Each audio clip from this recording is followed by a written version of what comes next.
Hello and welcome to the Big Debate. I'm your host, Iguma Gabriel. Tomorrow is the 9th of December, and so Uganda will join the rest of the world in commemorating International Anti-Corruption Day. The ceremony will be held at the Kololo Independence Grounds and will be graced by the President and a number of other dignitaries from within Uganda and from outside the country. One of the things that's expected to happen tomorrow is that the president will launch a new campaign, the Lifestyle Audit Campaign, as one of the measures to fight corruption. Corruption which has been an issue from the time the NRM government came in 1986. Point 7 on the 10-point program of the current government when it had just come was elimination of corruption and abuse of power. More than 30 years later, the fight against corruption doesn't seem to be going as well as it had been hoped. Transparency International ranks Uganda 142nd out of 182 under the Corruption Perception Index. 69% of Ugandans surveyed believe that corruption has increased.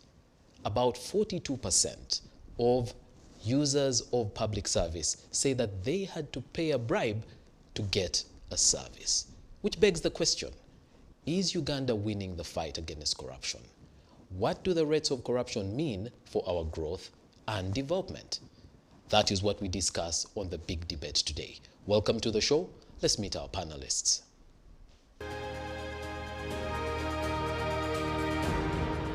Our panel tonight. Captain Edward Francis Babu is seasoned in Uganda's politics. He emerged on the political scene in the 1980s. In 1993, he was elected in the Constituent Assembly. He previously served as State Minister of Education, State Minister of Energy, State Minister of Housing, and was MP for Kampala Central for 2 terms. Babu has previously sat at the top organ of the ruling party, the National Resistance Movement, the Central Executive Committee.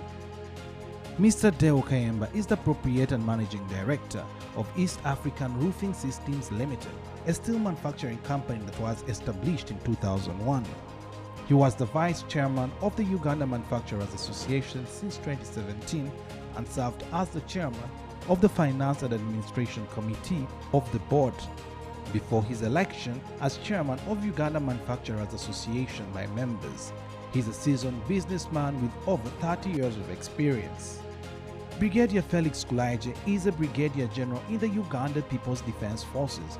He was political commissar of the UPDF and served as a member of parliament representing the UPDF. Brigadier Kulaije saw combat in northern Uganda against the Lord's Resistance Army, and while there, he served as a platoon commander. From 2005 to 2013, he served as the spokesperson of the Uganda People's Defense Forces. Ladies and gentlemen, our panelists.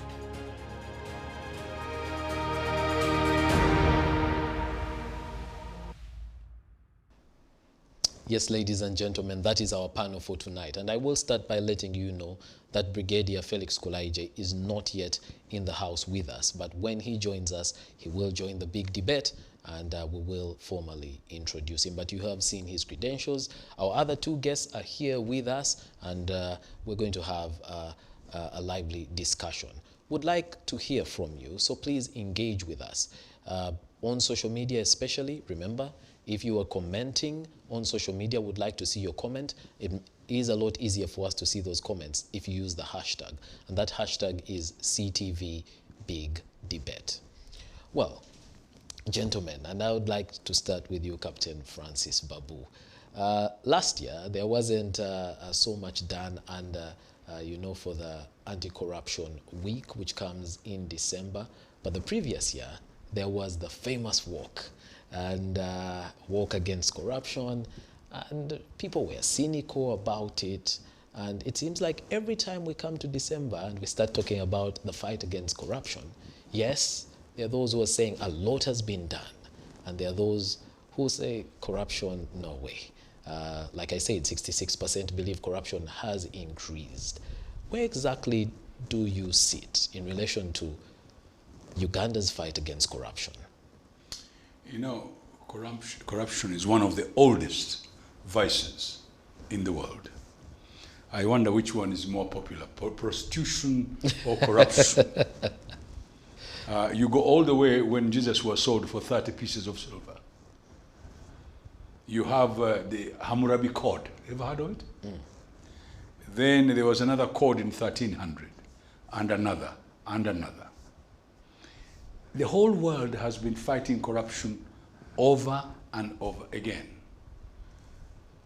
In big countries, the Western countries, whether East or West, even in a country like China, where corruption is a capital offense, and therefore you get shot, you still get people who are corrupt. So corruption is not a very easy.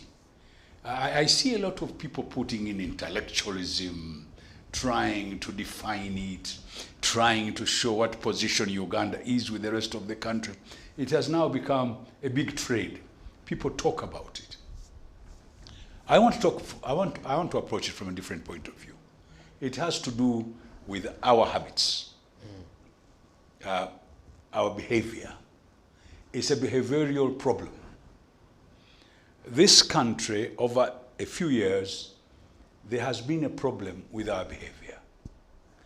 The kind of indiscipline that is in our society goes all the way to corruption. People want things done the wrong way. They spend more time doing illegal things than doing it legally. Why? Because they don't believe in the systems. We've got all these beautiful things. We've set up systems, institutions. There are people who just don't believe in them. Unfortunately, they are the minority, the people who do these things. But the minority spoil it for the majority. The minority have now conditioned our society to start believing this is a done case. It can never be, reversed. Why do they say so? Why do people feel cynical? Because the people who are involved in it are the ones who seem to talk more. And you see, there's so much blackmail and so much propaganda that a lot of people believe everything they hear. And our social media has not helped us very much. You see all sorts of things on the social media. Now, there is also in the definition that this is public service only. No, even in the private sector, there is corruption. A lot of people have not realized this, but the people in government cannot be corrupt by themselves. They have to have a partner. And the partner comes from the private sector into government. So they tell me when we talk about corruption here, we're only talking about people who get bribes and things like that. But corruption is also in the mind. Our minds, some of our people corrupt in their mind.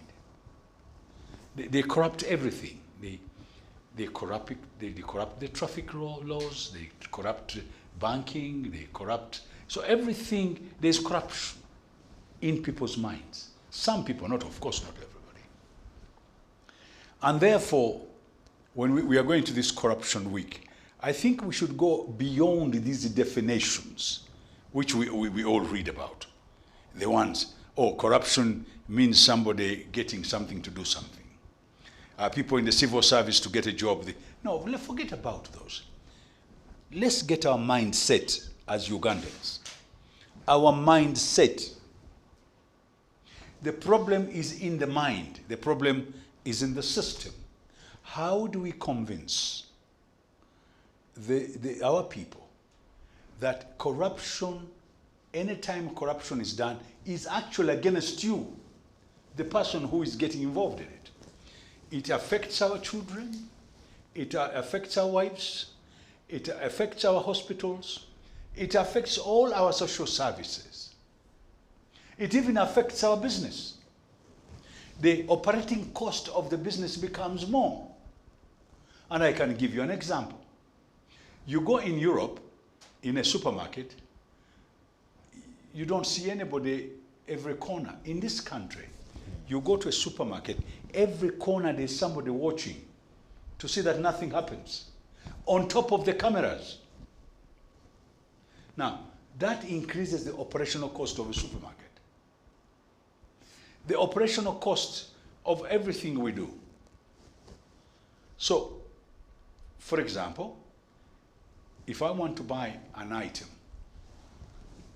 and because when the person brought it through the system, they had to pay extra money, I don't get that item at the right price. So all these things, put them together, and you're going to find that corruption is a little bit more than the definitions we're hearing and the examples we are giving. Oh, it is a man in the public office who gets a bribe from somebody. No, it's happening in this town. All those misbehaviors you see in town, all the indiscipline you see at every corner, everybody breaking every rule, they are corrupting the system. And corrupting this system goes all the way to the office, where the government is worried that they lose 10 trillion shillings a year in kickbacks and all sorts of things. But what they don't tell you, whilst they are losing money, the whole system is breaking down. It doesn't work. The money is one thing, but the system not working is another. A case in court going on and on, 1 year, 2 years, 3 years, all sorts of games being played, delaying tactics here and there, playing technicalities. All these things, in my sincere opinion, whenever you waste time, time is money, therefore it's corruption. So today I want us to open our mind a little bit wider, not looking only at the 10 trillion shillings the IGG has been talking about, which is very, very important. I just want you to imagine 10 trillion divided in 100, like she said, 100 parishes in Uganda. Each parish will get 1 billion shillings. Can you imagine a Muruka getting 1 billion shillings a year? The whole place will change. We can have a town in every parish. So this is a very big thing. That is government, but not only government, even the private sector. All right. Yes. I'll come back to you. I would like to now come to Chairman Kayemba on your initial thoughts about corruption in Uganda. Thank you very much. I think I want to agree with Captain Francis Babu that corruption in Uganda is not only happening at government level, because I hear people blaming government, blaming the ruling party that you have brought corruption. Corruption is beginning in our houses. Corruption is the small, small things that you see around. Corruption is this security guard of yours who puts, or at the supermarket, who puts a trolley in the parking yard, so that when you come, you ask him for parking. And when you are going, you reward him for giving you parking. The problem with Uganda that we want to solve the problem at the point it is now, and today and tomorrow. I think this is not going to happen. We need to go back to the young generation. You know, you know social media. How many stories goes out there, fake news? That's corruption of the highest order. They are trying to corrupt your mind to think in a different direction. We are grappling with issues like LGBT, where young children and others think it is the right thing to do. Why do you think they think so? They've been corrupted with information over and over again. You now know the influencers. people who make you buy things that are not worth the value that they are. What is that? I want to get back to where we are as Uganda and how we should solve our problems, because the issue is getting to a tipping point that we need to tackle it head on. If you get generation, or generation, Captain Francis Babu may be a little older than me, but you know, the values you have, we did not get them on the street. For example, I tell you, and I'm always proud to say this, that I fear to steal or to take something that is not mine. Not because fear of God, no. Not to be fear of the law, no. But I fear my grandmother. And my grandmother passed away in 2006. What did your grandmother do to you? I still think that if I stole, or if I did something in that line, I'll find it on top of her grave with a big stick. It is in me. You know, that's where we need to get the children to be upright and to get it from right there to where we are. For the teenagers, the young generation, not to think that you can take something for free. You can, they call it a manu, okay? Falling from heaven, and you benefit, you know. So the fight for corruption, and it is affecting us, is a gigantic war. We have to approach it from the cultural perspective. We have to approach it from the family perspective. We have to go to the societies, the peers, and until we get there. And unfortunately, we've been there. We were there in the 60s and the 70s and the early 80s. We were there. People were doing their work without expecting to be paid for doing their work. But my take on this is that as government, because the government organizes us and leads us, should get serious with the budgeting, monitoring of projects, evaluation, reward, and sanction. Because we see many people that do good things, that probably the people who are not corrupt and they are just doing their work, they are not recognized and not rewarded for that. Reward can be promotion, can be a mention, can be an appreciation. They are not. And the people who are doing the corruption, who are the mega corruption agents, are not being sanctioned. You get where I'm yes. Yes. There is no sanction for them. So this slowly erodes the zeal in the people that are doing what they are supposed to do. All right. Yeah. Well, every year for a couple of years, Uganda has joined the world in commemorating, one, the Anti-Corruption Week, but the International Anti-Corruption Day. Does private sector get mobilized to do the same? Yeah, as, for example, as manufacturers, we take note of this. We exchange information at our level of how we are being affected by corruption and what we need to do as manufacturers. But you know, human being is a very selfish creature. As a group, you can agree on something, but as individuals, you never know what they do. That's why I don't want to blame the government for corruption. I don't want to blame the ruling party. I don't want to blame the opposition, because it is happening everywhere.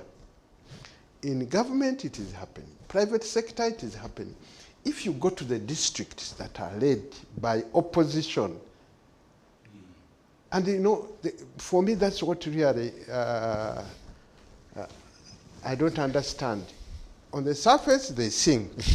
But when you go to the districts that are led by opposition, if you go to our parliament, because it is happening up to parliamentary review, because now it gets to a point where decisions are influenced. So that is a very serious point. Then we are not going to get the right laws, the right decisions, the right policies, because of influence. This would have been a nice time to go to, you know, Honorable Felix Kulaije, because he is, you know, a member of parliament representing the army, but he is not here because you touch on corruption, you know, in parliament, within the members of parliament and the opposition.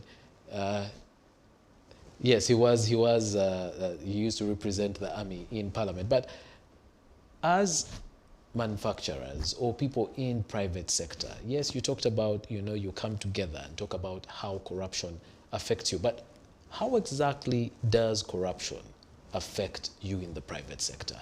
Because like Captain Francis Babu said earlier on, and he did talk about some of the ways it affects the private sector, when we talk about corruption, emphasis and attention seems to be about corruption in the public sector. Yeah, there are two ways that one type of corruption is happening in government projects, where things are not done, or up to where they are supposed to be done, or to the measure that they are supposed to. That's one of them. The other is the side that service is supposed to be given to us. Sometimes it is about the laws or the policies or the license or whatever that you may need. And we are the end payers. The private sector is the one that actually forks out the money. We fork out the money. So it increases our cost of doing business tremendously. And you know, when you give corruption, you cannot put it in your books of accounts as an expense. That I paid 10 million shillings to X, that is an expense. No. So you are losing twice. You cannot expense it, but you parted with the money. Which means if you spend 10 million shillings, it means you are going to pay tax on the 10 million. That's what it means. So the problem is very compounded. And foreign direct investments, you know, most of the companies that would come here to do foreign direct investment, they don't want to hear anything like paying outside the normal expenses. In fact, if a local company partners with a foreign company, you find it very hard to do some things, because you can't take a decision to manage your affairs the Ugandan way. It's so sad that it's very sad. It gets to be, you know, referred to as the Ugandan way. In fact, when you listen to, and it was in the National Integrity Survey done by the Inspectorate of Government, people talked about the way they, you know, encounter corruption and the terms that are used that have regularized, you know, corruption. You know, it being called speak like a Ugandan or behave like a Ugandan, you know, or you know, how are you leaving us? Or, you know, you think for us we will not survive. How did we get to this level where corruption seems to be mainstreamed? Basically, I think the word I'm going to use, survival of the fittest. And being misused, of course. Survival of the fittest would be by following rules. But now, survival of the fittest, those who can't follow rules, they create their own rules. And therefore, one has to sit down and go basically that Baganda have a very nice saying, I don't know how we can put it in English. Enyonyi enkulu yeeyigiriza ento okubuuka. It's the big people, when they do things that they sort of create something, create a convention, so create a standard Yeah. which must be followed. Unfortunately, for the people in our leadership here, what they don't realize, everything they do is talked about. There is no secrecy in this country. There are people who believe that when you deal with foreigners, we will not get to know it. But the foreigners are the worst culprits in exposing people who they have given money to. And I'll give you a very big example. And you know, when you hear this word, oil is a curse. Oil is not a curse. What is a curse is that the Western countries, especially the Seven Sisters, that went into buying oil around the world, you know, Exxon, Shell, BP, those big sisters, they created a situation where they would go to a country, get the leadership there, is given all sorts of trappings of money and whatnot, and if you refuse to do what they want to do, they expose you. And therefore, when they expose you, the people hate you. They remove you, they bring another one, they do the same thing to that one. So that became a curse.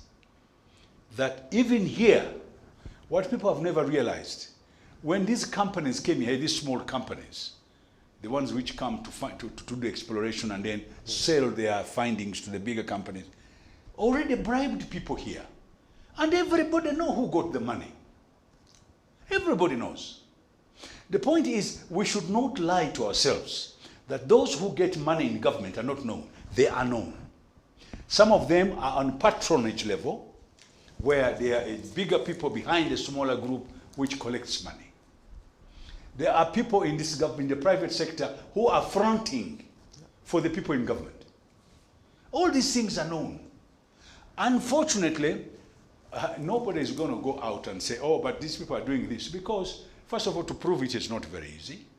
We don't have the machinery to prove who's the front of who, but we know that one is the front of so-and-so. That one is the front of so-and-so. We also know that people in government, there are people who collect for others. We also know there are people who have gone to prison and they are told, if you do anything, you will, you'll not find anybody outside. All sorts of things are done. Now, to change that, the people of Uganda, we, the ordinary people down, including is to say no to corruption. Because it is affecting them directly. It's affecting you directly. You don't realize it, but it affects you. And the only way to realize it is affecting you is when you go to a hospital and you don't get the service that you want. Then you say, wait a minute, is this what they mean by corruption? When you go to a school and you cannot get a place for your child, we are now talking about average. I'm not talking about the top people, please. I'm talking about the average who wants to go to Uganda Road, Kitante, to get a child in school. You go there, the class is already full, and the only way you don't know how to talk, the way we know how people are supposed to talk. So it begins to affect you. So let the person, starting from our village level, understand that corruption is not against government, is not against private, it's against you. You. Every Ugandan, this thing which is being done in corruption is against Ugandans. So tomorrow, when the president stands up to speak, he should not talk about 10 trillion, he should talk about the average person, how corruption affects them. How it affects them not having clean water. How it affects them not to get enough social services, how it affects them, their children going to school, how it affects them not to have medicine in hospitals. That really, everybody should now realize that corruption is a very bad disease. You are talking about COVID-19. This thing is worse than COVID-19. And even our leaders, before you vote your leader, you who is in the village, you who wants to get that service, find out if that leader is going to fight corruption. Do our leaders want to fight corruption? All of them. I'm not going to take it. This one is here, that. No. Leadership in the three arms of government: executive, judiciary, parliament, local government. Are they willing to fight corruption or not? If they are not, then all of us, and there are not many, we should tell them enough is enough. This is no longer a place where we're going to sit on the table and start talking. No.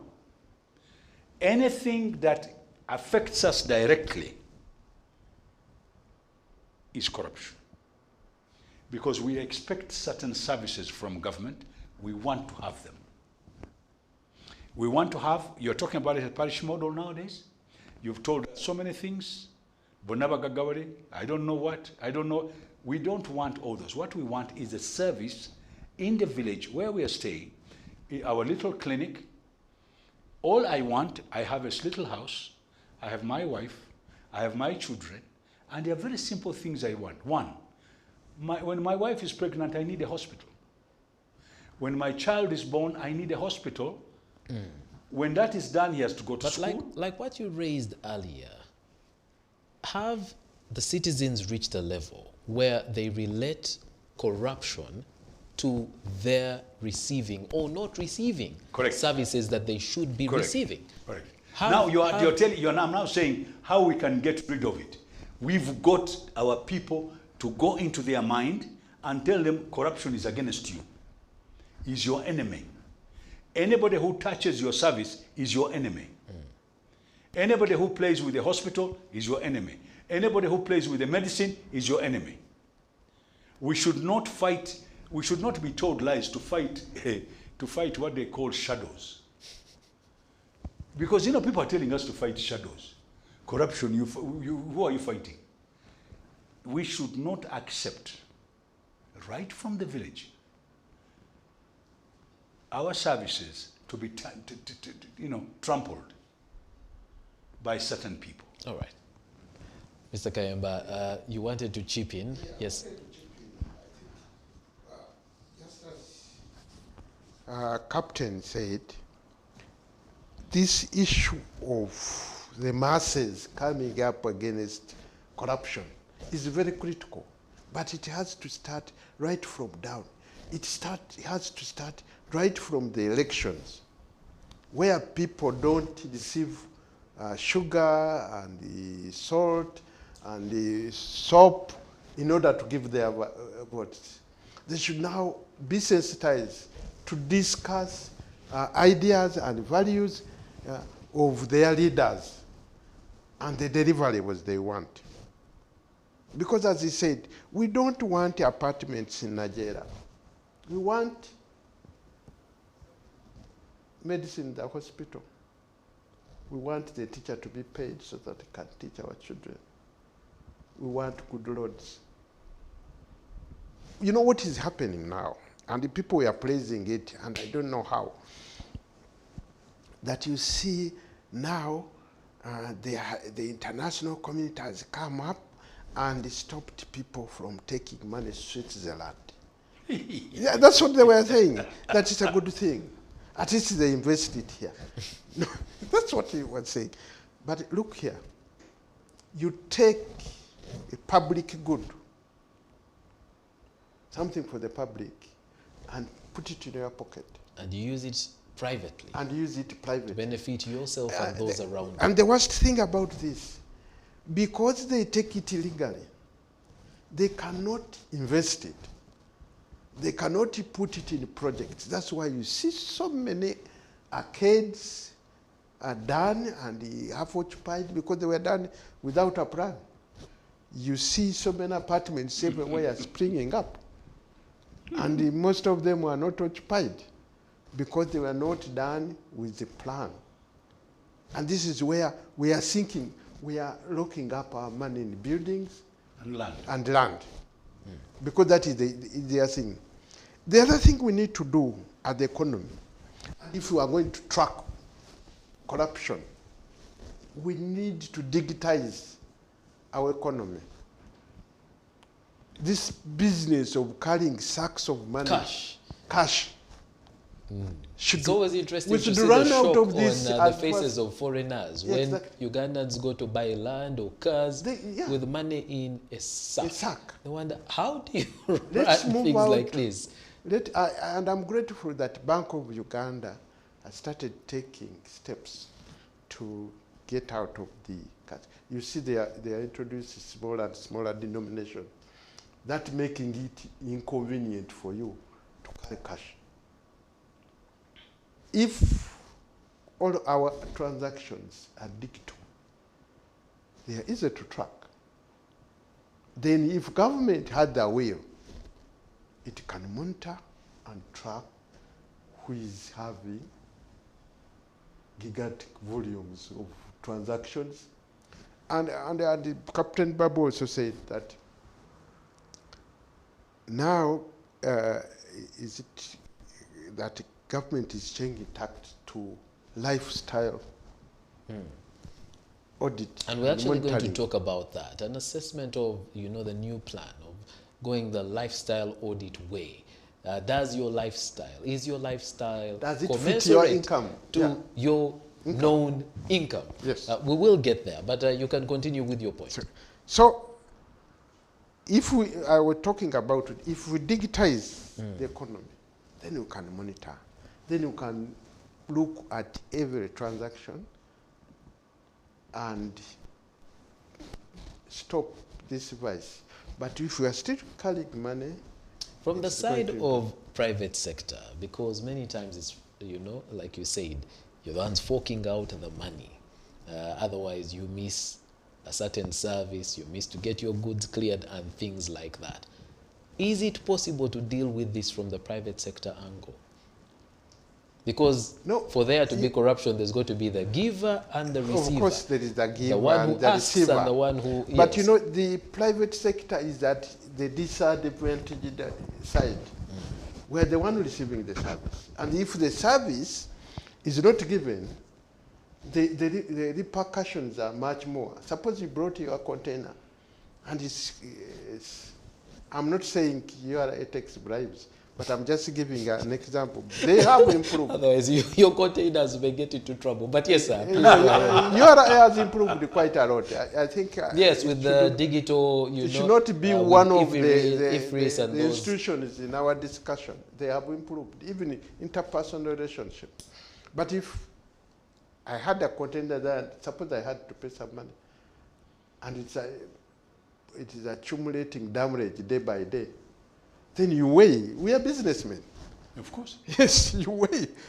It's cheaper. What is cheaper? What is cheaper? And you do what is cheaper. Right. Yeah.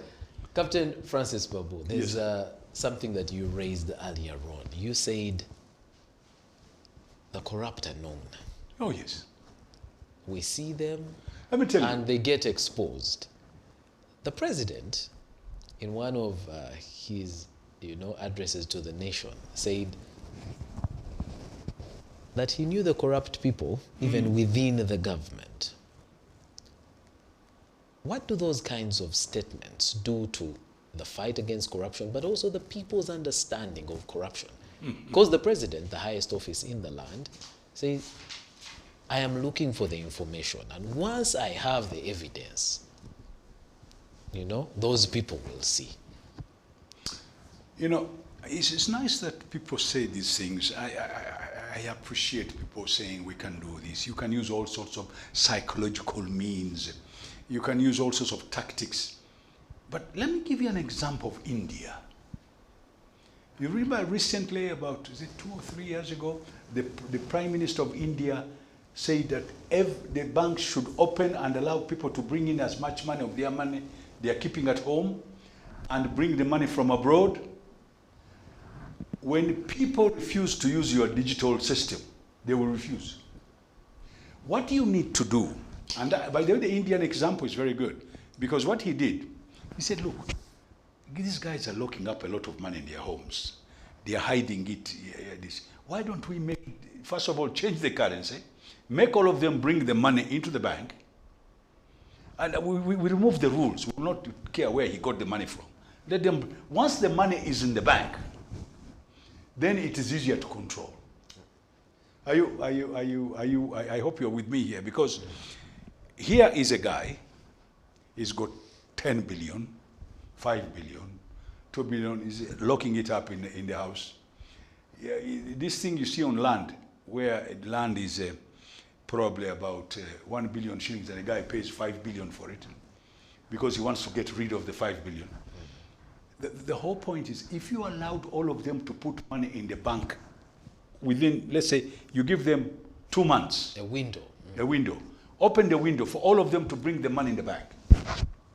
First of all, the money goes in the bank, yeah, so that we can move on to the digital level. Exactly. And secondly, our people, the people with that kind of money, the very few who have got that kind of money, do they appreciate digital usage? We also have another problem there. The Americans and the British, when I went to school in Britain, they had just started using this plastic money. The British were not very good initially at using Visa cards and whatnot. It was the Americans who really were using this. It took them, and it has taken them years. Even now, I want to assure you, they are still playing around with the digital system. So what we need to do is really get some experts, and this is my view, I'm very sincere view, to sit down and look at all these suggestions. Which ones are the best? And then, I also don't like the URA method, because once we open it up, it will disturb even the innocent. Lifestyle. What are the measures of a lifestyle? What are the measures? You have got your suit. I have got you've got your suit, you bought it from a suit, whatever it is. I bought mine from Owino. Mine is very well ironed. I paid $50,000, 50,000 shillings. You paid yours 300,000. So what is the lifestyle? I like to suggest that even URA, instead of using lifestyle, because now they're sitting outside supermarkets. Have you realized? When you go to the supermarket and you buy something, a URA is outside supermarket taking pictures of all the bills. That's how far they have gone. The question is... You're getting supermarkets onto the IFRIS system. I understand, but they're sitting outside the supermarket. Why not on the machines? You're sitting outside the supermarket, everybody who comes gives you the... I mean, it's a bit crude. So, and then there was this argument that they should go into the bank system and know how much money you've got there. I think people's independence should also be respected. Constitutional right. A constitutional right. Yeah. Going around meddling in people's accounts because you've got a better suit than mine, therefore you've got a better lifestyle. It doesn't follow. I've worked in some African countries, I won't give you an example. A guy would live in a very shanty area and is driving a Mercedes-Benz. That's the way he wants it. He doesn't want a house, but he prefers his Mercedes-Benz. So what is lifestyle? So to me, let us sit down, look at the corruption in total, and its width and its depth, and start working out which is a better method we can bring to try and get people to come in line. And I'll give you a lot of examples where we can bring everybody back in line by making it even easier, by explaining certain things, not forcing people. Whenever you force people, people tend to recoil. And when they do, they fight back. I'll give you an example. I'm a very big proponent of not having old cars. When I mean old, very, very old cars. I want something within reason. maybe 5 years or 8 years maximum. Tanzania has got it, Kenya has got it. And so that we don't bring junks here. First of all, to make us sick, and secondly, to turn us into a dumping ground. Now, a reasonable tax. Why? Because our people want to have a little car. Let the tax not be so hard. Let the new cars have less tax, and old cars have more tax, for example. Yes. If you buy a new car, you go to Toyota, you buy a new car, let's charge a small amount of money. Let the old cars charge more. Why do I want the new car to have less money? A new car will not have maintenance until about 3 years later. An old car you start maintaining straight away, which means you spend more foreign exchange on it than you spend on the new car. So these are things we can sit down and discuss. And I know we have experts in the Ministry of Finance that do study taxation. But taxation should not be, it should not be a punishment. It should be something you do because you want to do it. Because then it pushes somebody into using the other routes. And the other routes. Are and leakages. My friend was saying that they don't allow people in Switzerland. Who told you? There are certain people who are allowed to keep their money in Switzerland. There are other people who are keeping them in Guernsey and Jersey. There are people who are keeping their money in Mauritius. Now the new thing is to go to Dubai. We know these things are being done. But why go through all that? Why make them hide the money outside? Let them bring it here. Once it is in our bank, after a year, we start revising. Let us become a little bit sharper. Why is Dubai? Why are they allowing people to bring money there? Because they are using that money to build Dubai. Yeah. Let people bring the money here. Let's build our country. Oh, you see, they are laundering money. Where are they laundering all the casino money in America and in Britain and everywhere? All prostitution money, where is it being laundered? Offshore. And it comes back again. It's used for investment. We need to really sit down and view our stance and stop being slaves to these people who are coming up with these rules which are not helping us in the third world country. We're just building our economies. We need to build them slowly. We need to find people to understand our mindset, change our people's mindset, and let us really work to build this country. Even those people who are corrupt, let's try and find out, you're working in the government. Why are you corrupt? Why do you want to get money quickly? Oh, my salary is not enough. I need to pay school fees for my children. Try and find a solution to those problems. And then tell him, don't be. Build your country. Your salary will go higher. And that's what India did. India put so much money in trying to improve the private sector, to create jobs, and the jobs were created, there's less corruption now than they had before. But it will not go away in one day. It's going to take some time. All right. Mr. Kayemba, a number of institutions do exist, and government has come up with measures to deal with corruption. I think the Inspectorate of Government does lead the anti-corruption fight, and even as we talk about the lifestyle audit, that is an innovation from, the new IGG, the Honorable Betty Kamia, and there are other innovations. There's the one under the State House. There is the Office of the Auditor General that gives these reports every year about corruption. Even, how COVID money was used. There are a couple of interventions. From the private sector, are there interventions that have been introduced that where you have felt that they have actually dealt a blow to corruption? Not at all. Not at all. And my advice to government and the institutions, let's empower the common man. Let's grow production activities. Let's grow industry so that people get busy, people do things that would normally give them income. For example, here, me, I can sit here and tell you that last year I paid this much tax and I earned this money because I earned it regularly. Whether it is in my bank or wherever. That's what we need people to do. But this business of speculation is what we have. We need to get out to speculators. The road is going to pass here, they buy land. And they say, and then the government compensates us. I think we need to have a conversation, a big conversation, both private sector and our friends in business and other friends, the wheeler dealers, and show them that they can actually use their energy and their money in a legal way and to be very productive. That's what the conversation we need. All right. Yeah. Captain Francis Babu, Yes, on the interventions that government has put in place and whether those have been effective in dealing with corruption.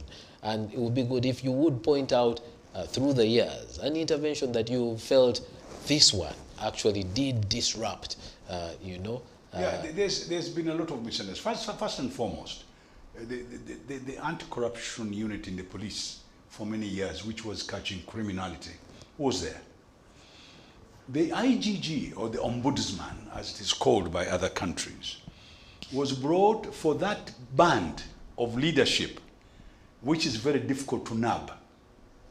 So they brought a system, which is very used, especially in the United States, whereby all the people who fall in this band must declare their riches before they, every year or every 2 years or whatever it is. So every year they declare what they have got, how they have got it, and therefore they audit. That's where the lifestyle would come in, because these guys have already told them where they started, they had this. 1 year later they have this. 2 years later they have that. Now that was the reason for ombudsman. And if you see in the law, it is mainly from the head of state all the way down to members of parliament, government officials, and so on and so forth. It doesn't, for example, include the private sector. It does not include certain people.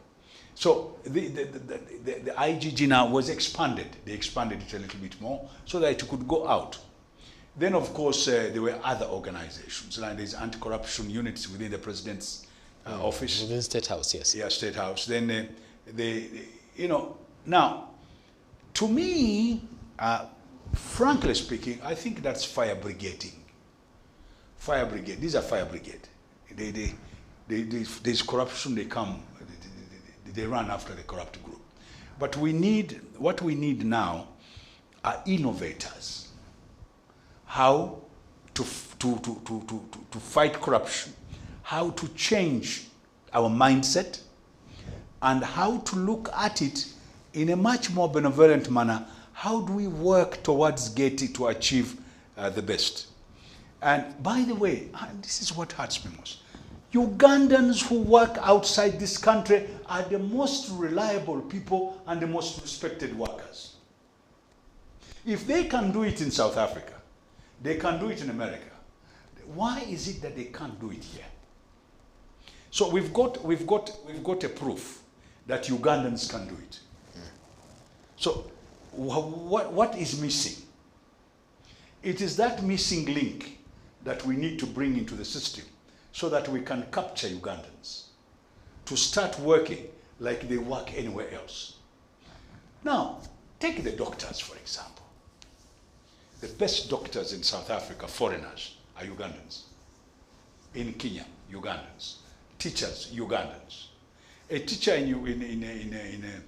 a doctor in Kenya is about $700 to about $1,000 a month. Which is what the president said here, that will give them 4 million shillings, which is about $1,000. Slightly, a little bit more. Now, is that one of the links that we're missing? Should we make our doctors get the exact offer they get in Kenya or they get in South Africa? Is that our problem? Has anybody examined it? We promised to give them money, we haven't given to them. What is the problem? Where is the missing link? So I brought this as an example. Our teachers. Why is it when Sister Cephas was running Mount St. Mary's in Namagunga, it was such a perfect school? Why? What was there that is not there now? Was it because it was Sister Cephas from Ireland? Or was it because she used the right methods? What were those methods? How can we copy them? So those are the kind of things that I think we should work on to try and find out. These people who we are talking about, the IGG, the anti-corruption group, to get together and come up with a system that we should unleash.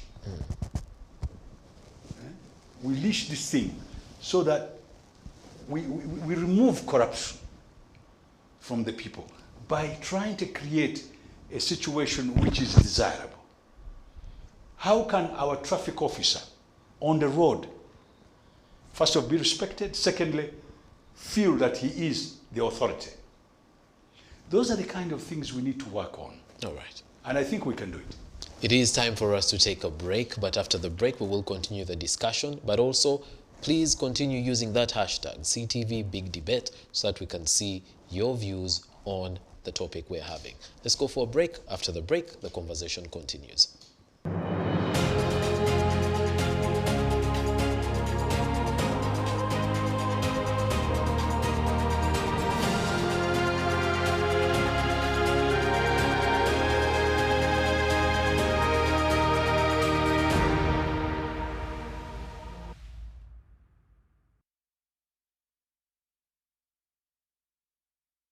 Abasite, MTN has done it. On the 12th of December 2021, it's the KCCAFC Fans Gala at the MTN Omondi Stadium. To all our fans, citizens, Kasasino boys, come we drink, we eat and enjoy with lots of games. Football, netball, and volleyball. To be part of this, just register and get the KCCAFC membership card at only 20k. Then you can choose a team. Are you Team Omondi? Are you Team Luanga? Are you Team Chirunda? Or Team Mayanja? Just make a choice. The MTN Fans Gala.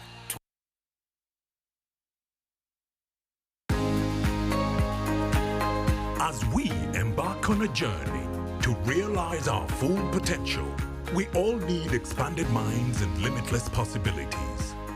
We need to be accurately informed. CTV is your growth partner. With reliable, in-depth news, we tell the story from all perspectives. We bring you the story in real time. Catch our comprehensive daily bulletins in Juba Egorovie at 7 p.m. and PM edition at 9 p.m. CTV, don't blink.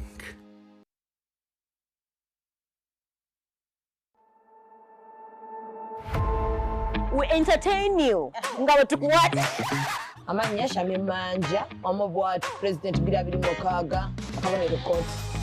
Nanga wento na aliya nafuka ikankomya aliya one but tikutemo olwaleero. Naye tubasuubiza ntugenda kubanga tuli mu bitundu ebyenjawulo. Ani yayambadde obulungi kakoye kyakaze ku mulembe ne gown ya black erina tiara ya black. Tiara English of my kind. Tiara. I feel the beat. You feel the beat? Yeah. Olokwa bakutwe kigero bo feeling the beat. Show bagiyita situations ko ground. This is a buffet kyagala tuolyako. Beera koko CTV totally. Don't blink.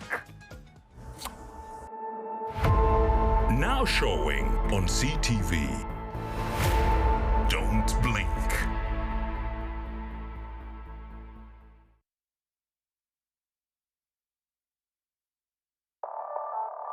Since 1963, this shirt has united fans and players across the country. It is more than just an article of clothing. It is a sense of pride for us as we catch the kinetic action. In the heat of the competition, we stand with our champion. This shirt brings us together. CTV becomes the principal shirt partner for KCCA FC. We are committed to the game, to bridge the gap and bring you closer to the awesome team you love. KCCA FC, more than just a club. CTV, don't blink.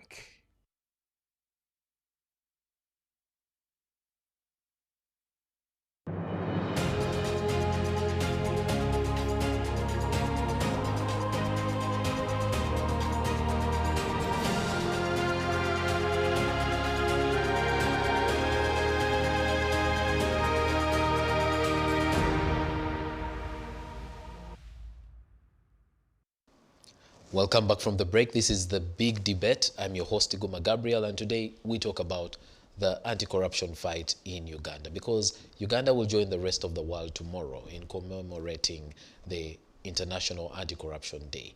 Like we said earlier on, some people are quite cynical because they believe that corruption is actually a problem that has overpowered those who should be fighting it in the country. We have two guests in the studio. Our third guest, who we are actually still expecting, Brigadier Felix Kulaije, has not yet joined us in studio. We hope that he'll be able to join us. My producer tells me that he was actually coming from a far off place. So we will continue expecting him to come. We have Honorable Captain Francis Babu with us here in studio. Captain Francis Babu was a member of Parliament for a couple of terms representing Kampala Central, and he also served as a minister, different portfolios. It's good to have you here for the show. Our other guest, Mr. Dewo Kayemba, he is the chairman of Uganda Manufacturers Association, and earlier on you did hear his credentials, a businessman, a successful one at that. We've talked about perceptions of corruption in Uganda, some of the structural and other challenges, an assessment of, our guest's assessment of the fight against corruption. And I'd like to come back to, some of the structural challenges. What are some of the things that you see, Mr. Kayemba, that actually are making it hard to fight corruption? Just as Captain has just said. Actually, that conversation was happening off air. Yes, so the viewer has no idea what we were saying. But yes, please go right ahead. The issue is that the one who has given bribe or corruption is not willing to come out to talk about it.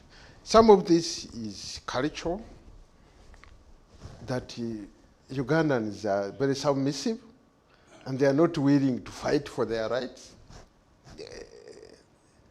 Some of it is from the system, because the person you are going to expose, you don't know whether he's going to remain the same post or is going to be removed. So if suppose he's not removed, and tomorrow you have to go and face the same person, he will punish you 10 times, and it has happened. These are some of the structure. The other thing is the anti-corruption court. We have seen very few cases going through the anti-corruption court. Okay? And when it happens, what effect does it have on society? Does corruption stop? Does the judge, when he's making a ruling, give measures that would deter further happenings of the same nature? No, they convict the culprit and probably leave everything as it were. So, as earlier said, all the three arms of government and other stakeholders, private sectors, civil society, and others, we need to come together.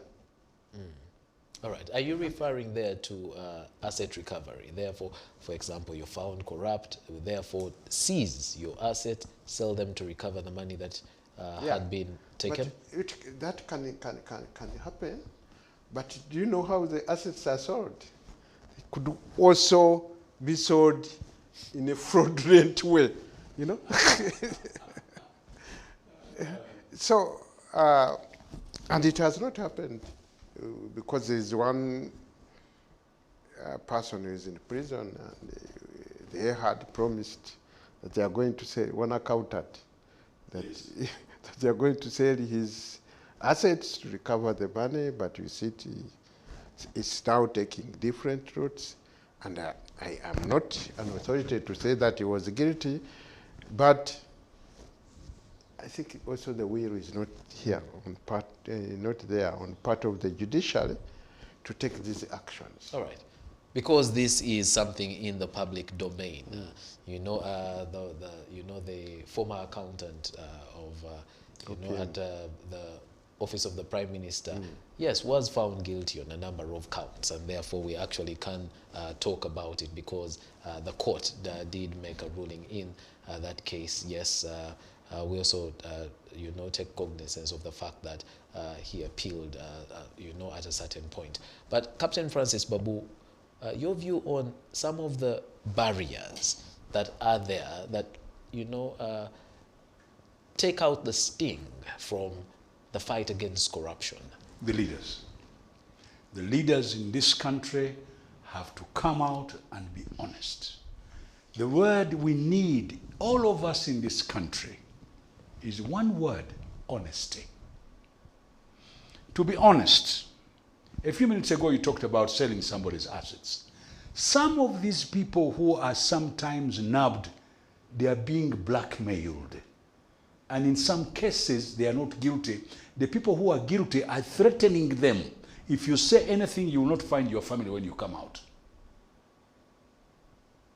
Now, I'm not saying they are not guilty. Please don't get me wrong. All I'm saying that some of them have been stage managed. And it's very unfortunate that if eventually the man is proved innocent and you have already sold his properties, then what do you do? So we need to look at all these from different aspects. To prove beyond a reasonable doubt that the man is the one who is corrupt and not somebody hiding behind and holding a gun on his head are two different things.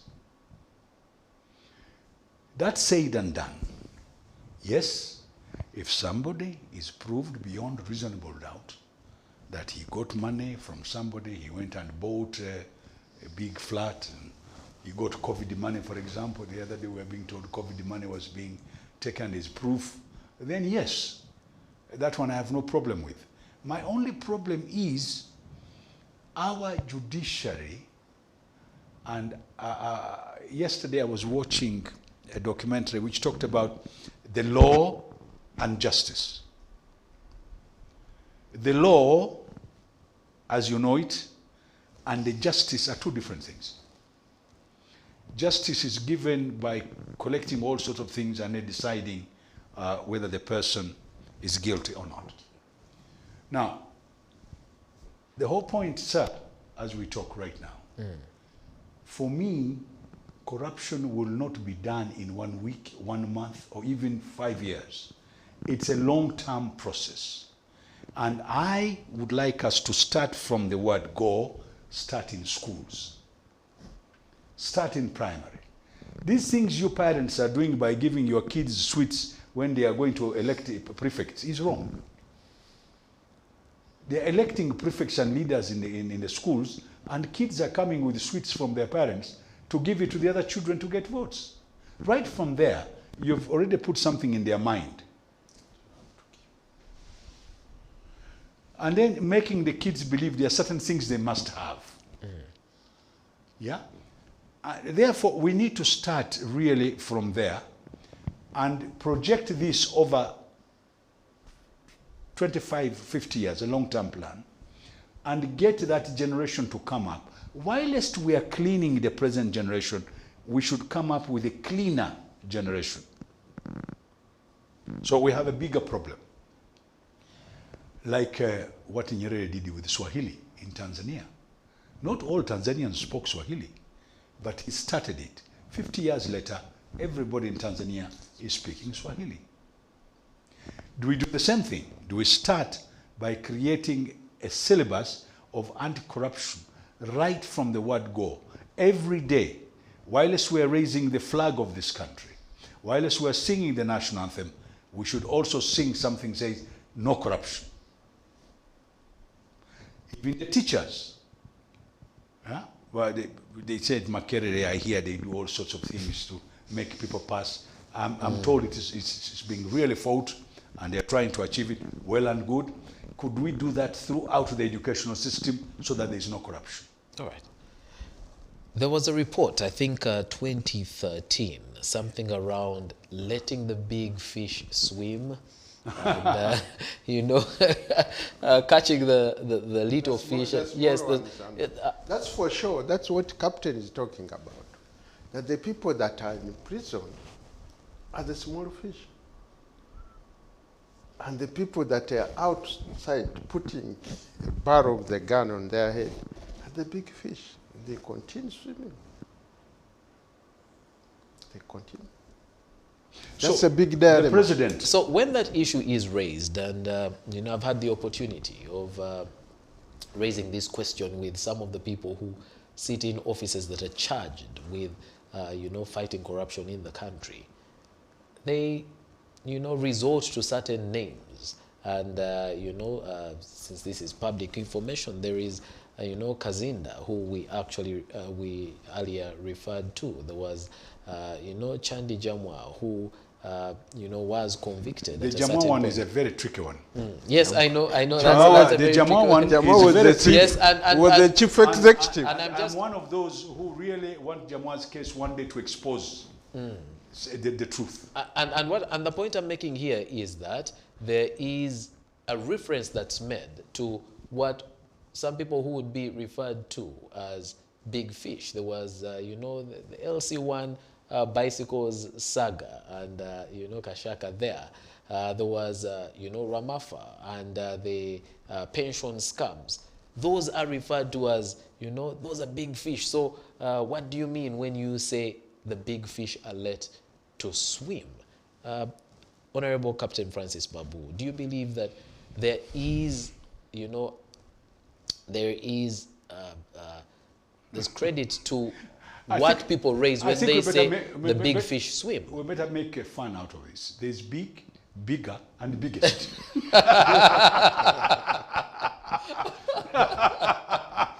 The reason I was laughing, there is big, bigger, and biggest. So, the man who is trying to haven't you ever heard that the files got lost in IGG's office? Ever heard of files getting lost? Ever heard of files getting lost in High Court, in the court of the judicature? Have you ever heard of files getting lost in the police? Now, at a point we had when my friend was talking yes. about big, I don't know which big he was talking about, because big has got increments. Was he talking about the small big or the big big? So we really have to be very sincere to each other. The man who really hurt me most is Rwamafa. And I've got a personal reason why. The other one, who is a bit smelly, it's not a very clean one, is Jamwa. He might be in prison, but it's not very clean. Now, the public knows that. That's what I was telling you a few minutes ago. You might do whatever you like, the public will listen, they will look at you, and they will be cynical. You use the word cynical? That's when they become cynical. So when you do this, it has to be right. Oh. Captain Francis Babu has mentioned more than once that the public knows. And yes, the anti-corruption agencies actually tell the public, you have this information. And they say many times that people are not willing. Contrary, I've had many times that they say people are not willing to come forward with this information. Earlier on, you talked about the repercussions of coming forward with this information. How do we get the public to actually join the fight, but also come out with this information that implicates the corrupt? You know, sometimes information, you can get information depending on the method you use to collect information. If you want to collect information publicly in a court of law, and somebody has to stand there and swear, you will not get information. That's why we have the CID, the military intelligence, all these institutions are meant to investigate, get information, document, record it, and use it. And they can. They can. Some of the information, they get in a calendar certain way. Okay? Some of it they get in the camera. But they're supposed to work and get the information. But if you want me to go to Kololo or wherever, and then say, you come, tell us what happened. You know to get information. All By right. the way, you heard about whistleblowers. Yes, and There's a law. yes, there's a law But the that problem protects is, after whistleblowers. doing the whistleblowing, they expose you. Because yes, and And the people problem don't there want is to be exposed. Yeah, we people don't, don't. and the problem there is that whereas we have a law that protects a whistleblower, we don't have a witness protection law. So yes, you will be required to come to court and give evidence, but there's no law that will protect you. Now, the whistleblower is supposed to give you information, then you're supposed to Yes, investigate. precisely. Yeah. Now, what basically is the problem? The biggest fish are so smart that they use all sorts of threatening methods, all sorts of methods, and the people don't want to get their hands dirty with these people. You've heard the word mafia. It is not the mafia we know. The mafia in Sicily. Sicily is different, but this mafia here is giving you a nickname to a group of people who are willing to do anything. First of all, to make that money, and secondly, to protect themselves. And they use all sorts of protection. And if you're not careful, if you land on the wrong side, you never know what could happen. So people are frightened. There's no confidence. And then they see, and this is another thing, they see the ones they know are among the biggest. Are you with me now? So the person who is doing this is very near authority. How do you go near that man or that woman? It is the authority itself that can punish these people, not anybody from under. So I'm sorry, I have to be very frank. The people are frightened. Where that clique, that group they have named mafia, yeah, not the Cosa Nostra of Sicily and New York and Las Vegas. No, these ones here. Who are they? Why do they have their fingers in every pie? Why are they in the procurement system? They are permanently in the procurement system. How much money have they fleeced out of the procurement system?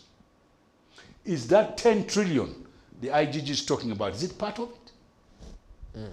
So, because a lot of money is lost now, in the procurement processes. If the IGG knows it's 10 trillion, IGG, where did he get the information from? Somebody must have given them the information.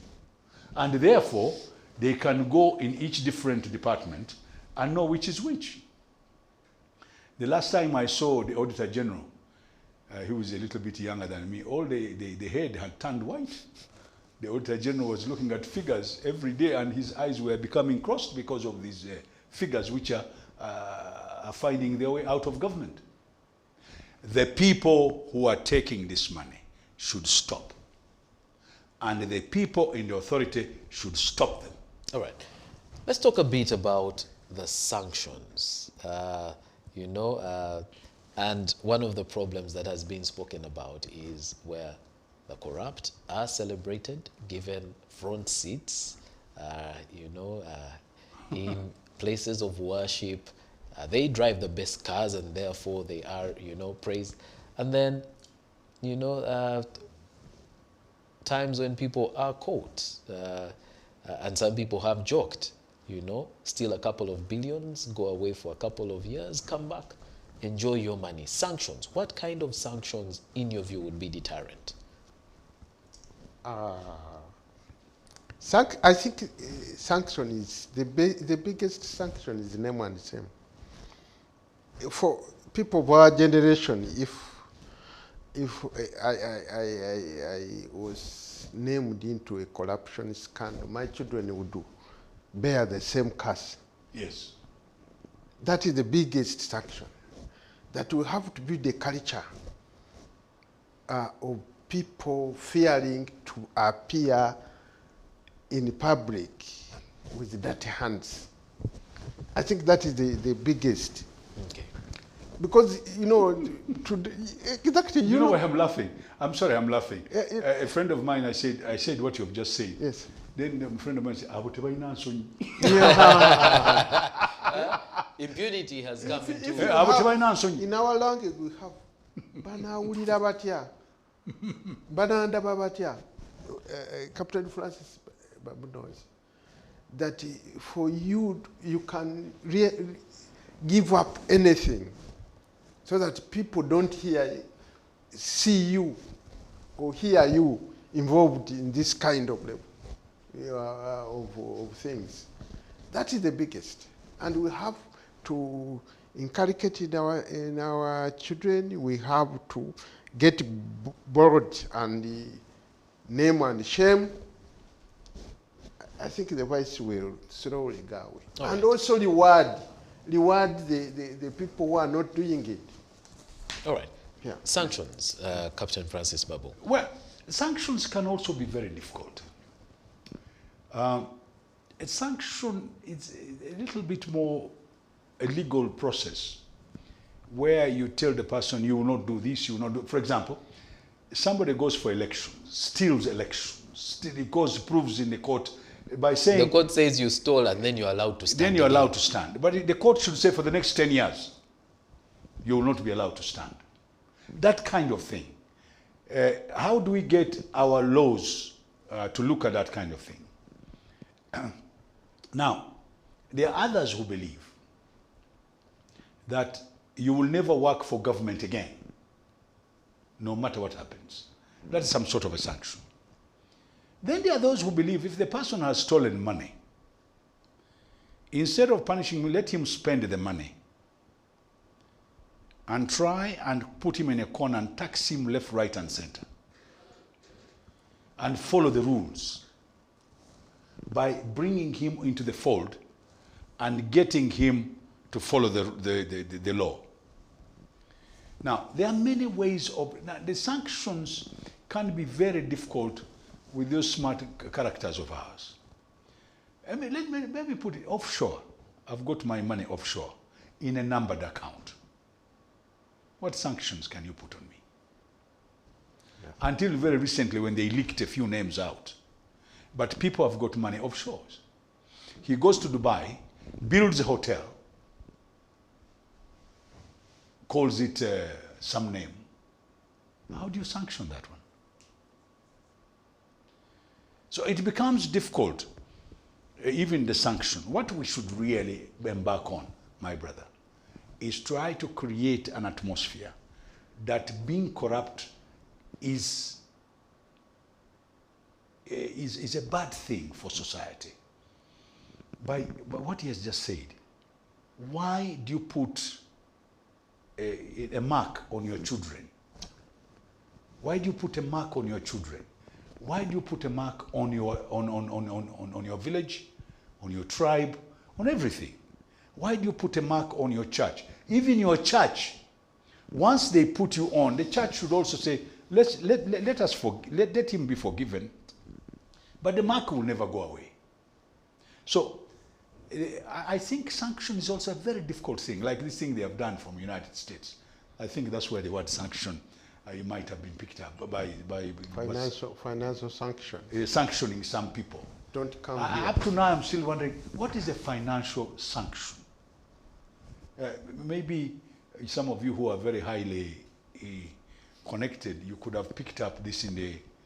What is a financial sanction? Did he have a lot of money in the United States? And therefore, he has been told, we have put a sanction on you, you cannot get that money? Is that what that means? What is a financial sanction? If it is money from Uganda that has been found in the United States, and probably he was a signatory, then that money should be returned to Uganda.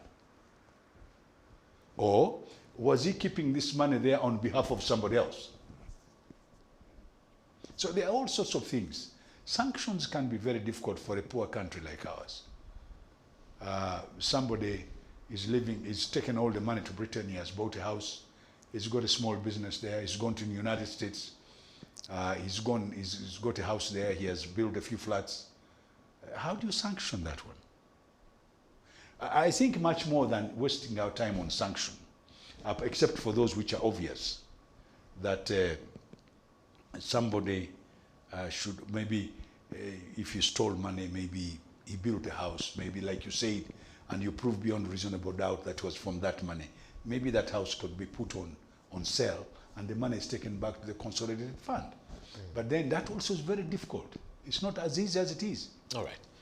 There is the proposal of the lifestyle audit, but you know, part of the systems that we have in place is where leaders are required every 2 years to declare their wealth. There was an issue with that because the Leadership Code Tribunal was not in place. Now it is in place. Captain Francis Babu, and this is also because you know, having served at the levels you did in government, you probably, you know, were required to declare your wealth as a way of keeping the leaders from being corrupt. That, you know, that mechanism, in your view, is it working? And if it's not, how can it be made stronger? You know, all that worked until they reached the president, if you remember. And there was a few letters that changed hands. You know what they did? They wanted each of us to declare our property, and they would come to the property. Mine, I went to the, you know. Actually, I think, first start by telling us how it worked in the past, because then we had a gap where... It was new when they brought it, so we filled in the papers. I've got like a small house in the village here, in Kamengo there, so I put it in with my little farm. Then I've got a place here, I put it in. Then I've got a flat where my son stays, I put it in. I put in all the little properties that I have and businesses. So they went to the village, to my house, they saw it, took pictures, they did all sorts of things. They came here, they did the same. And they went to the business which I have, they did the same. And they were satisfied. But others, I hear, they did not declare everything. For me, I told them you could see everything I had because there was nothing I could hide. I would even tell them where the money came from. To buy a few things here, you know, I had lived abroad. I sold some of my things abroad, and I brought the money here and bought a few things here and there. But the whole point is, with honest people, this system can work. With dishonest people, it's very difficult because you will not know what they own. They would put a house in their brother's name. Yeah. They would put the house in a girlfriend's name. They would put the car in so-and-so's name. We've heard of children being very rich. You know, 11-year-old who owns That's right. and things That's right. Yeah. And luckily, in some businesses, they are not allowed when they are below 18. But there it is. They still put them there. And that's the dishonesty I was trying to tell you about. We need to be a little bit honest. And that is why we must find a method of bringing everybody on board. The other method I told you about, no more sanctions. You can put your money in the bank. We will not even ask you where you got it from. That's the only answer. Forget about all the others. Mr. Kayemba, your view on that? That's very true. You cannot sanction, you cannot monitor through that system, monitor my wealth. Because I tell you, 70% of the economy of Uganda is informal. We don't know how people get their money. Yeah? So if I had wealth and distribute it amongst my relatives who are having farms, coffee farms, doing what, you will not ask them how they got it because you have not been monitoring how they earn. Yes. And then if I'm dishonest, you will not be able to prove. If I'm honest, well and good, but not all of people are honest. Yes. So it doesn't work.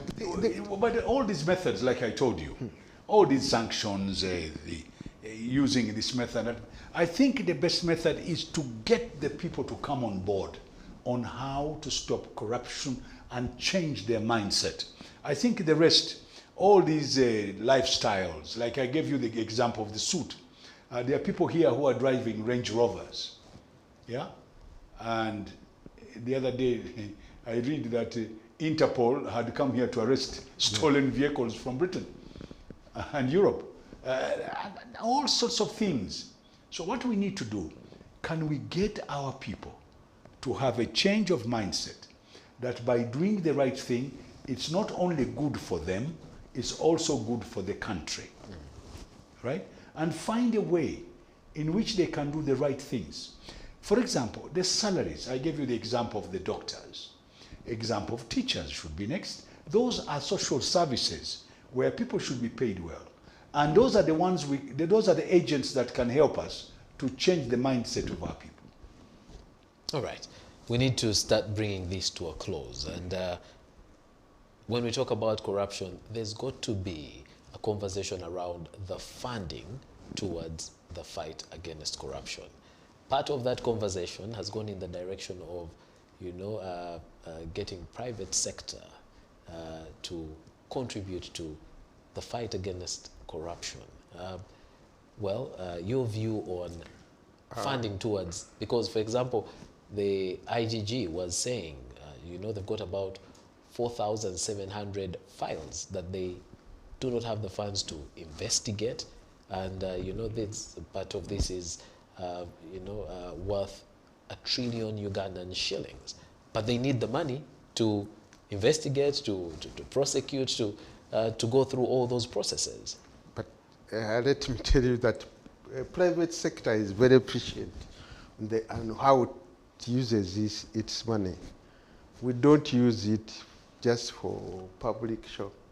So if there are no results that to be expected, just as there has been no results in the past, why should we spend our money on a process that has not shown results in the past?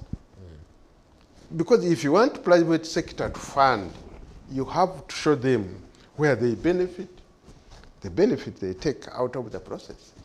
If the process is going to stop corruption and therefore lower my cost of doing business, then we are very willing to come in.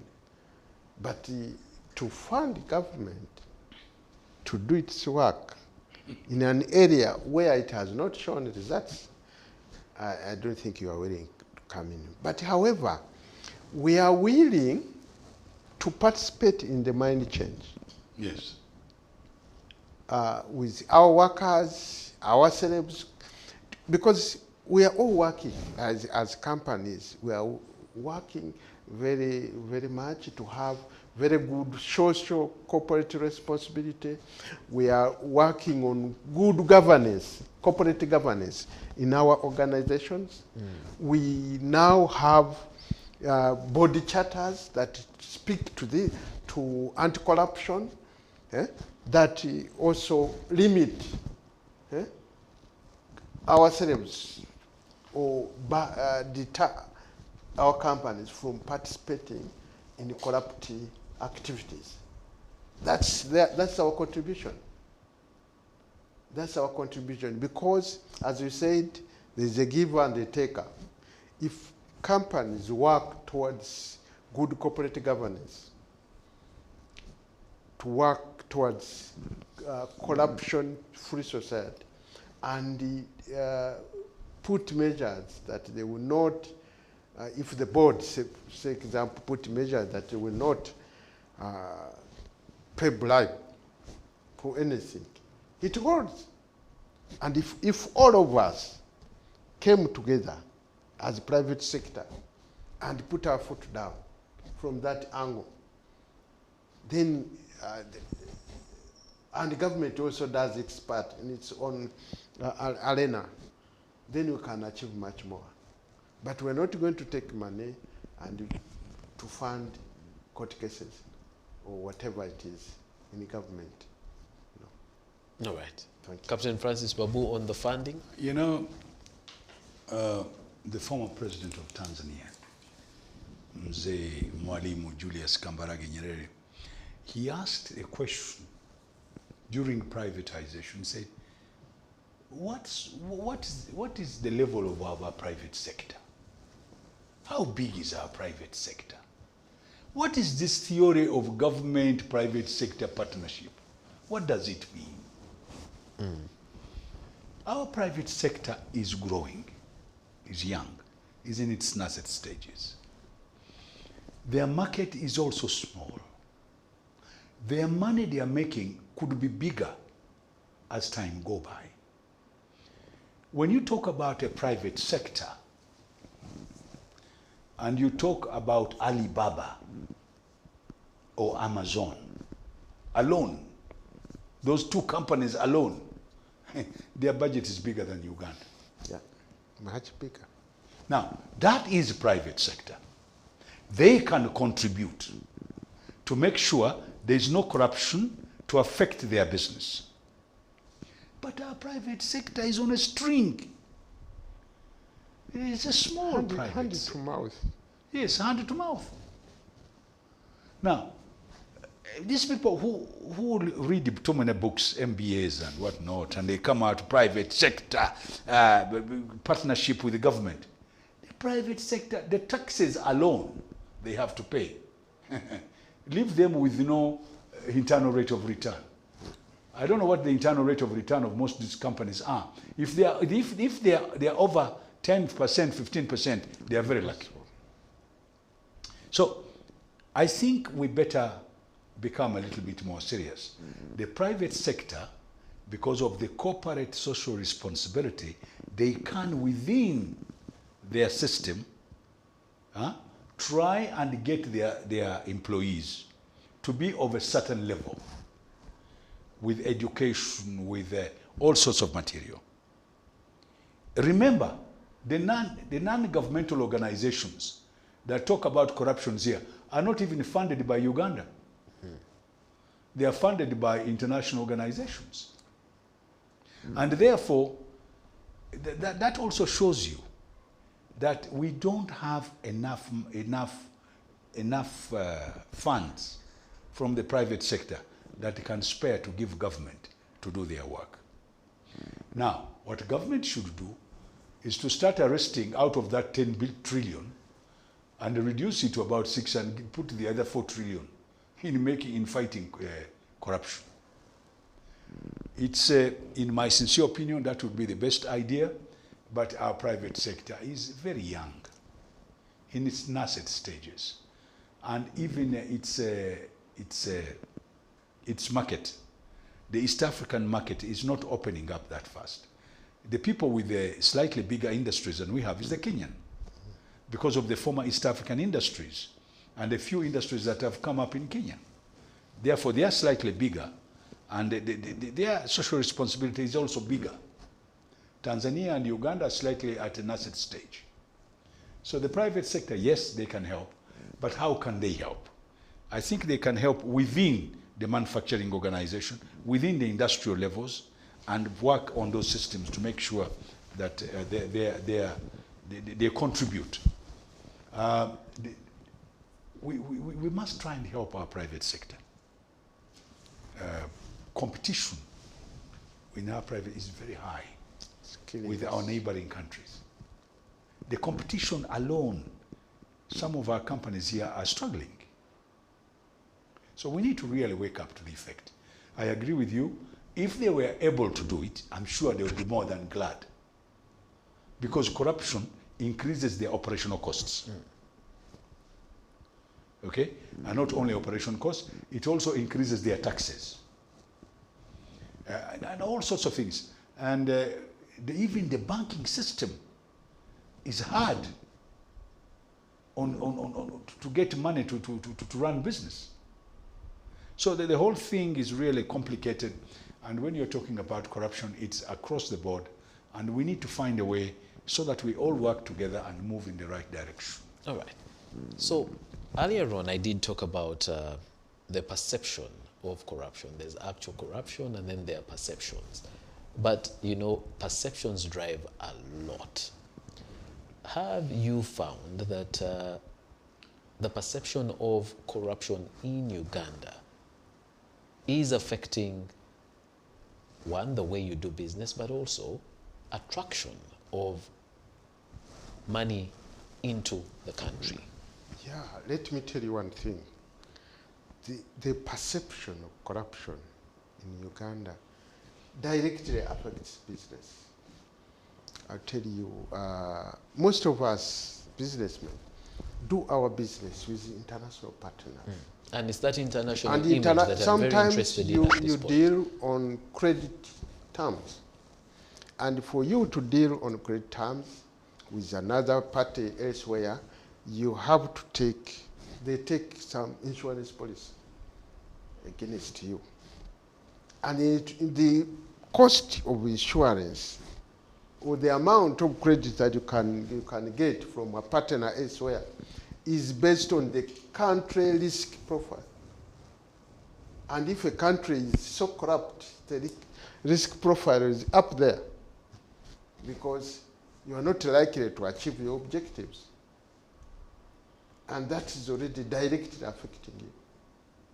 That you may not even, you may not get the level of funding or the money you would want from partners elsewhere because of corruption. Foreign direct investment I told you about. Some people don't want to come to countries that are corrupt because they cannot plan. You can be a communication company and you want a license and you are promised a license. And you come here, if you cannot pay, you fail to get the license. And you have invested so much. I hope that example you've given does not tickle Captain Francis Babu, because in the communication sector, he's the one who has been making noise about I was trying to make him talk about these issues because they affect us immensely. You can miss a $2 billion investment because of corruption. What does $2 billion do to the social transformation of this country if it happens? That's the kind of level. That's why Captain Francis Babu says we need to put our foot down, all of us, and say, no, we've gotten to the edge, we don't want to fall over. This is where we're stopping. Captain Francis Babu, yes, there is a tendency to say, you know what, we'll not care what the outside world says about us and corruption, you know, or the perception of corruption in Uganda. But in your view, what does it mean? Because when Transparency International does put out that report and says out of 180 countries, Uganda is 142. That's close to the bottom. And we did drop in the number of points. The bottom or the top of the corrupt people? Yes, yes. But I'm saying if you're looking at it as number one being the least corrupt, yes, and number 180 being the most corrupt, we're close to, you know, the most corrupt. What does that mean for the image of the country, but also investment in the country? Now, this is a global village today. Today, things are very interesting. One of the things that Ugandan must work for is the word competition. You want this country to transform from agrarian to industrial revolution, to go up and have better industries, manufacturers, and so on and so forth. You need to create an atmosphere which will be respected by the global community.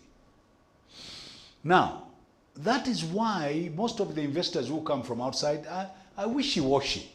They are not the real investors. These are briefcase investors. The real investors want to come to a country where certain things must be working. And one of the things that must not be there is corruption. I am told some years ago, Virgin Airline wanted to start coming to Entebbe. They first came to Uganda, by the way, instead of Nairobi. When they came here, some people told them, if you want to start, you better put a stone on top of the peppers so that they don't go away. So they're not blown by the wind. By the wind, you see. The other, you know, I worked in some countries where we speak pidgin English. It says money for hand, back for ground. So, so this whole thing, all investors want a country. Why do you think, for example, iPhone went to China to assemble the iPhone in China? One, there's no corruption. Two, they have the market. So you want iPhone to come here and assemble iPhone here. You better make sure Uganda is corrupt free, and then you'll have the market of the whole of East Africa. So before any of these real investors come here, the other one is security. They need security. You remember, what was this oil company that was here, which moved to Nairobi? Taro? Taro. Yeah. They moved to Nairobi. They had come here.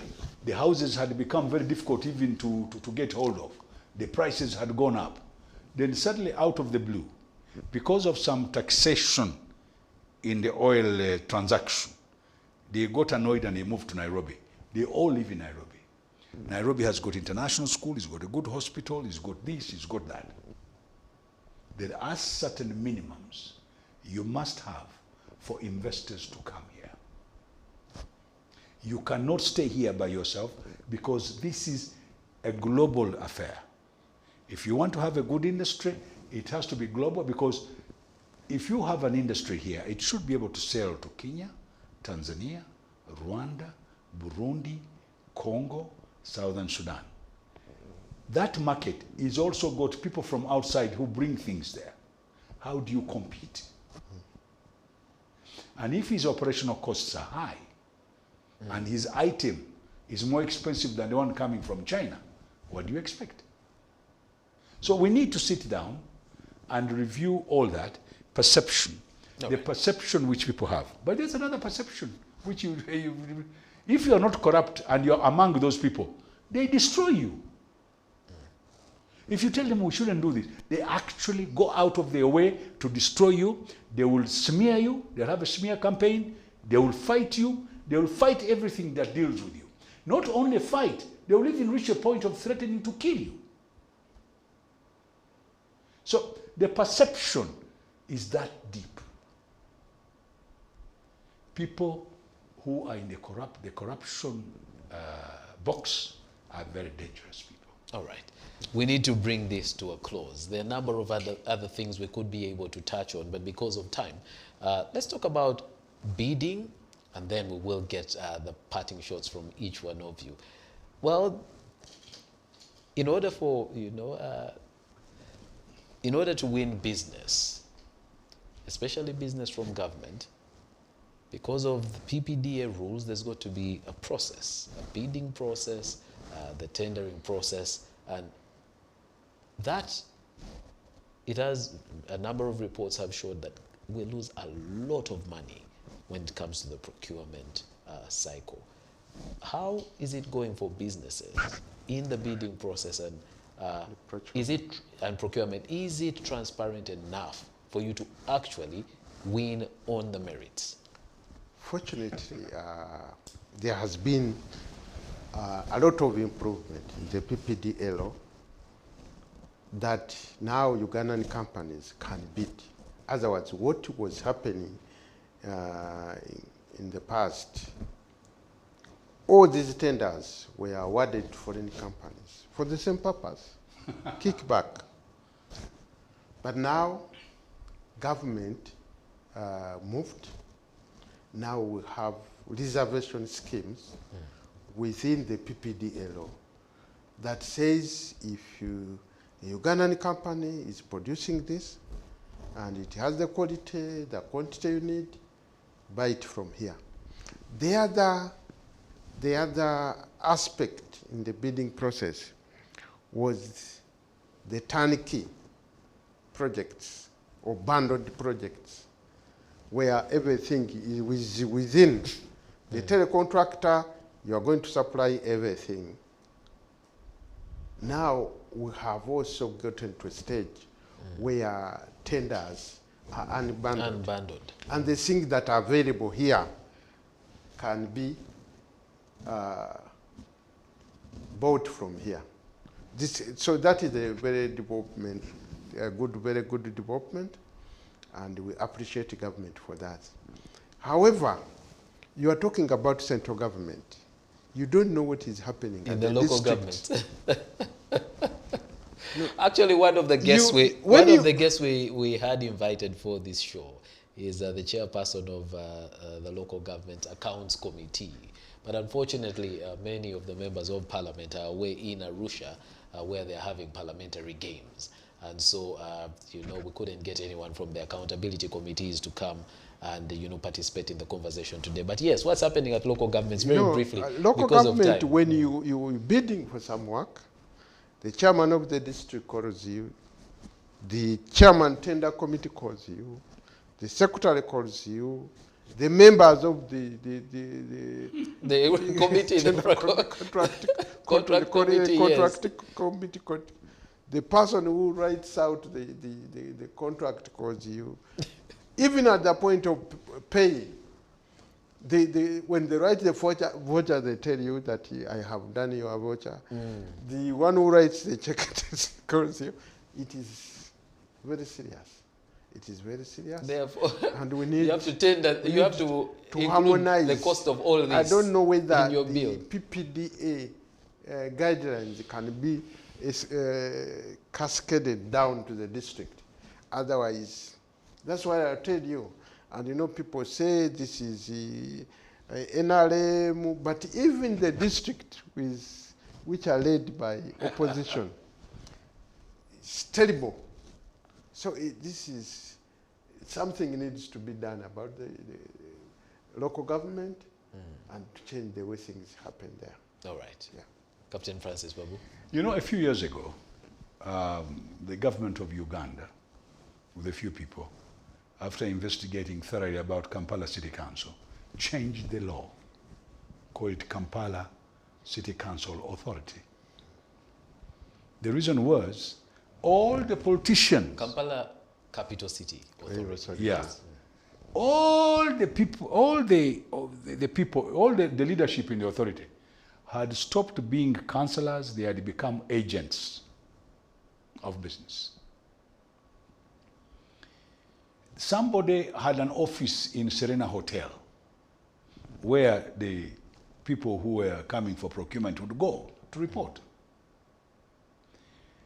It was so disgusting that one of the reasons of changing that law was because of procurement.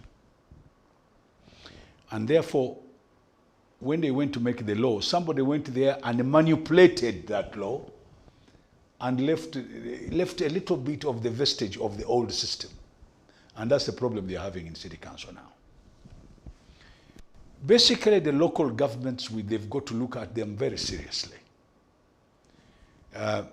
Again, this has become now habitual.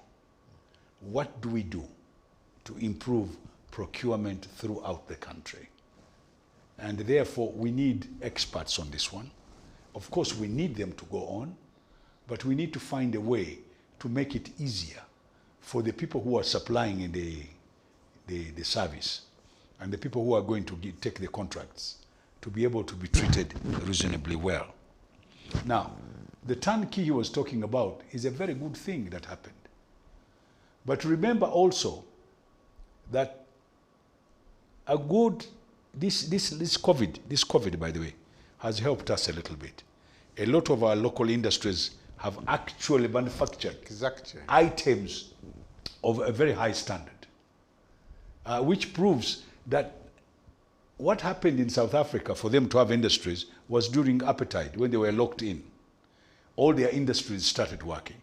So what we need to do is our government to give our industries a little bit more leeway so that they can now also produce and make sure that the things which are produced here are not imported. All right. We need to bring this to a close. We are out of time. The time just flew by. So very briefly, your parting shot. As we commemorate International Anti-Corruption Day, what should we look at achieving, you know, even as we join the rest of the world? Very briefly, Mr. Kayumba. Thank you very much. As we commemorate this important day, I think the most important thing is to change the mindset, is to also know that whatever we do at any level affects us, and doesn't affect us only today, it also affects the generation to come. And also the other aspect that I need to emphasize is that when we talk of preventing corruption, let's go back to family, how we bring up children, so that when we are fighting here, we are also bringing in clean children. All right. Yeah. Captain Francis Babu? Yes, thank you very much. I hope the president tomorrow, when he's speaking, one of the things he's going to talk about is that starting from his level, his station, he wants everybody, even in his own office, to sing the same song, that we are all now fighting against corruption. And that should permeate all the way down to the executive arm of government. The executive arm of government, because we keep on saying ministers and ministers, but we have accounting officers who are permanent secretaries. We need to make sure that starting from these leaders who want to go and make it difficult for the accounting officers, that this thing is stopped, and that we go and try and fight corruption for the benefit of those leaders and our people in this country. I agree entirely that we must have a mindset change, and I agree entirely that we must prove, we must be seen to do it, not talk about it. You know, Ugandans are fond of talking, and I wanted to make this very clear. He was talking about, when elections are over, forget about parties. Now it is the people who are in leadership, regardless of which party took them there. The parties are vehicles to take them in leadership. When they reach leadership, they're supposed to lead everybody. And therefore, they must set good examples, All right. regardless whether they're in local government or central government. All right, we have to end here, mainly because of time. But we'd like to thank our guests for the big debate today, Captain Francis Babu and Mr. Dewo Kayemba, who is the chairperson of the Uganda Manufacturers Association. And for you, our viewer, we thank you for being a part of the big debate. Corruption is a big problem. For Uganda to achieve its development goals, we have got to tackle corruption. No single office or agency can deal with corruption on their own. Therefore, it's got to be a joint effort. Join the government, join well-meaning Ugandans to fight corruption. Until next week when we come back with another edition of The Big Debate, from me and our guests, it's a good night. God bless you. Don't blink.